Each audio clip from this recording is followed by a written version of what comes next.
Sejarah berdirinya KPK dibentuk tahun 2022 bertujuan untuk berantas korupsi di Indonesia. Indonesia memiliki satu lembaga yang bertugas untuk mencegah dan memberantas korupsi. Lembaga itu bernama Komisi Pemberantasan Korupsi atau KPK.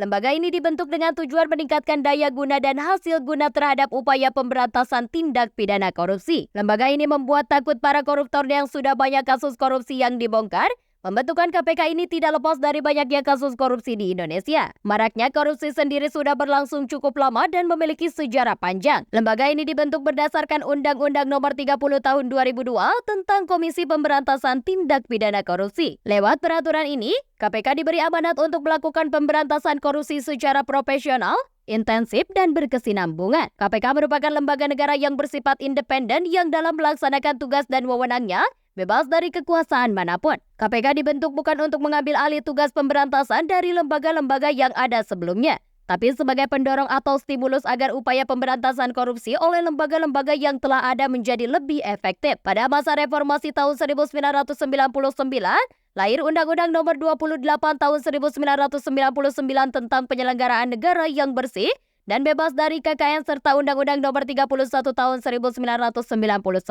Pada 2001, lahir Undang-Undang Nomor 20 Tahun 2001 sebagai ganti dan pelengkap Undang-Undang Nomor 31 Tahun 1999 dengan Undang-Undang Nomor 20 Tahun 2001 akhirnya terbentuk KPK. Sebagai tindak lanjut pada 27 Desember 2002, dikeluarkan Undang-Undang Nomor 30 Tahun 2002 tentang Komisi Pemberantasan Tindak Pidana Korupsi. Dengan lahirnya KPK ini, maka pemberantasan korupsi di Indonesia mengalami babak baru. Pada 2019, dilakukan revisi Undang-Undang Pemberantasan Korupsi menjadi Undang-Undang Nomor 19 Tahun 2019 tentang perubahan kedua atas Undang-Undang Nomor 30 Tahun 2002. Pembentukan KPK ini bertujuan untuk meningkatkan hasil daya guna dalam upaya pemberantasan tindak pidana korupsi. Segala tindakan pemberantasan dan pencegahan korupsi dalam upaya supervisi, koordinasi, penuntutan, penyidikan, dan pemeriksaan dalam sidang pengadilan. Dalam bertugas, KPK ikut bekerja sama dengan Komisi Ombudsman Nasional, Komisi Pemeriksaan Kekayaan Penyelenggara Negara, dan Tim Pemberantasan Tindak Pidana Korupsi. Di KPK ada 5 pimpinan,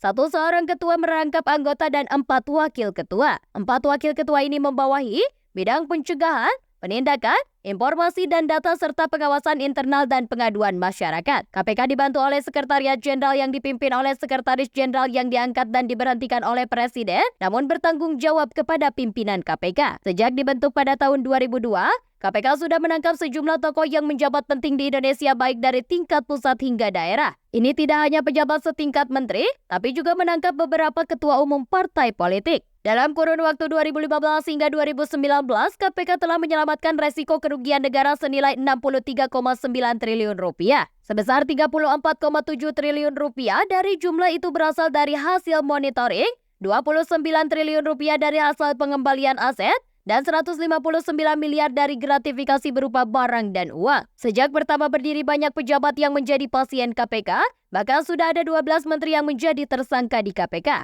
Rinciannya 4 orang menteri pada era Presiden Megawati Soekarno Putri, 6 menteri era Presiden Susilo Bambang Yudhoyono, dan 4 menteri era Presiden Joko Widodo. Di era Presiden Megawati Soekarno Putri, KPK menangkap Rahmin Dahuri, Ahmad Sujudi, Haris Sabarno, Bahtiar Syamsah. Di era Presiden Susilo Bambang Yudhoyono, KPK menangkap Siti Padila Supari, Andi Malarange, Surya Dharma Ali, dan Jero Wajik. Di era Presiden Joko Widodo, KPK menangkap Idrus Marham, Imam Nahrawi, Edi Prabowo, dan Juliari Batubara.